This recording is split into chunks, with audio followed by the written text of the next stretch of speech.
সবকিছু যদি আল্লাহ সৃষ্টি করে থাকে তাহলে আল্লাহকে কে সৃষ্টি করেছে? এই প্রশ্নটির সম্মুখীন আমরা প্রায়ই হই, যেটা অমুসলিমদের কাছে হতে পারে, যেটা নাস্তিকদের কাছে হতে পারে, এবং আমাদের মতো মুসলমানদের মাথায়ও এই রকম প্রশ্ন ঘোরে। এই প্রশ্নটির উত্তর আমি আপনাদেরকে দিয়ে দিব ছোট্ট একটা ঘটনার মাধ্যমে। তো চলুন শুরু করা যাক সেই ঘটনাটি।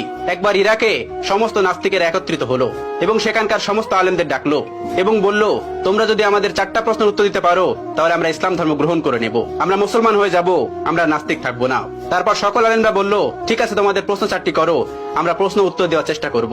নাস্তিকদের প্রথম প্রশ্ন হলো, আমরা তো এখন সবাই এখানে উপস্থিত আছি, তাহলে আল্লাহ তাআলা কি করছেন? এটিই ছিল তাদের 1 নম্বর প্রশ্ন। তাদের 2 নম্বর প্রশ্ন, আল্লাহ তাআলা গোটা পৃথিবীকে কিভাবে পরিলক্ষিত করে, কিভাবে তিনি গোটা পৃথিবীকে একা পরিচালনা করেন? একা দেখা তো সম্ভব না, তিনি কি করে একা এগুলো পরিচালনা করেন?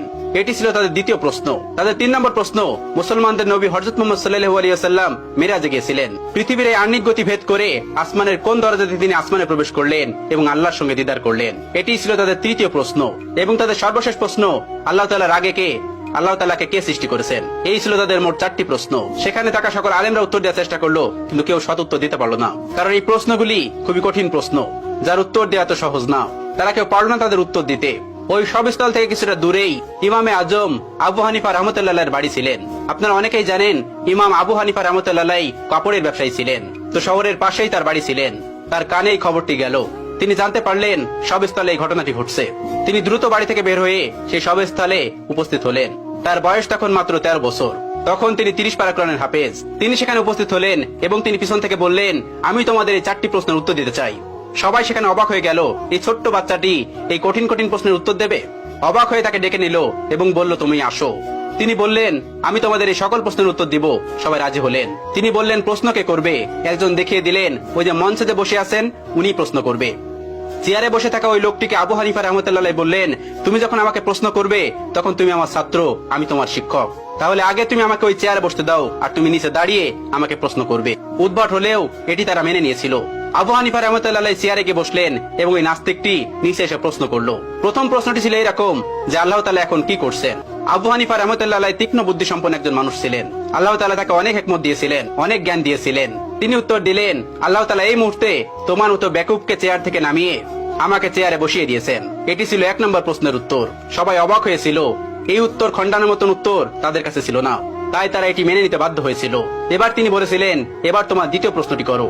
দ্বিতীয় প্রশ্নটি করলো, আল্লাহ তাআলা একা এই পুরো পৃথিবীকে কিভাবে পরিচালনা করে? একা তিনি পুরো পৃথিবীকে কিভাবে দেখেন? তিনি তাদেরকে 4 কোণাওয়ালা একটা ঘরে নিয়ে গেলেন এবং সেই ঘরে একটা বাতি জ্বালালেন, একটা মোমবাতি। এবার তিনি বললেন, এবার বলো, এই আলোর মুখ কোন দিকে, এই আলোর চোখ কোন দিকে? তারা কোনো উত্তর দিতে পারলো না। তারা বলল, এই আলো তো ছড়িয়ে পড়েছে। তিনি তাদেরকে বললেন, আল্লাহ তাআলা নূরের তাজাল্লির মাধ্যমে গোটা পৃথিবীতে এভাবে ছড়িয়ে রেখেছেন এবং তিনি সবকিছু দেখতে পান এই নূরের মাধ্যমে। এই প্রশ্নের উত্তর নাস্তিকদের কাছে ছিল না, তারাও এটি মেনে নিয়েছিল। তৃতীয় প্রশ্ন করা হলো, হযরত মুহাম্মদ সাল্লাল্লাহু আলাইহি ওয়াসাল্লাম পৃথিবীর আহ্নিক গতি ভেদ করে আসমানের কোন দরজা দিয়ে আল্লাহর সঙ্গে মেরাজ করতে গেছিল? তখন আবু হানিফা রাহমাতুল্লাহ হাতে একটা ডিম নিলেন এবং বললেন, এই ডিমটি থেকে 22 থেকে 23 দিন পরে বাচ্চা ফুটে বের হবে। এবার তোমরা বলো, এই ডিমটির বাচ্চা কোন দিক থেকে বের হবে? তারা বললেন, এটি ঠোঁট দিয়ে ডিম ভেঙে বের হবে। তিনি বললেন, কোন দিক দিয়ে বের হবে? তারা বললেন, এটা আমাদের জানা নেই। এবার ইমাম আবু হানিফা রাহমাতুল্লাহ বললেন, আল্লাহ তাআলা তার বান্দাকে আসমানে নিবেন কোন দরজা দিয়ে নিবেন এটি আল্লাহ তাআলা ভালো জানেন। এটা আল্লাহ তাআলার কাজ, তোমার আমার কাজ না। আসমান তার, আসমানের যে কোনো জায়গা দিয়ে তার নবীকে আসমানে নিতে পারেন। চতুর্থ প্রশ্ন, যেটি সব থেকে গুরুত্বপূর্ণ, আল্লাহ তাআলাকে কে সৃষ্টি করেছেন? আল্লাহ তাআলার আগে কে? ইমাম আবু হানিফা রাহমাতুল্লাহ বললেন, তোমাদের মধ্যে কি এমন কেউ আছেন যিনি অনেক ভালো অঙ্ক করতে পারে? তখন একজন বললেন, হ্যাঁ আমি পারি। তখন তাকে বলল, তুমি 1 থেকে গুনতে শুরু করো। তখন সে গোনা শুরু করলো। 1 2 3 4 5 6 7 8 9 10 10 পর্যন্ত গোনার পর আবু হানিফা রাহমাতুল্লাহ তাকে থামিয়ে দিলেন এবং তাকে বললেন, এবার তুমি উল্টো দিক দিয়ে গোনা শুরু করো। তিনি গোনা শুরু করলো 9 8 7 6 5 4 3 2 1। এরপরে এসে সে আর গুনতে পারলো না। এবার ইমাম আবু হানিফা রাহমাতুল্লাহ তাকে বললেন, তুমি থামলে কেন?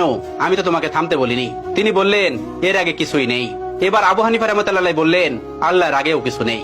সামান্য একটা সংখ্যা দিয়ে যদি তার আগে কি আছে তুমি বুঝতে না পারো, তাহলে তুমি সেই মহান সত্তাকে কিভাবে বুঝতে পারবে যে তার আগে কেউ নেই? তোমার মাথায় এই জ্ঞান আল্লাহ তাআলা দেননি। এজন্য তুমি প্রশ্ন করো, আল্লাহ তাআলার আগে কে? আল্লাহ তাআলার আগে কেউ নন।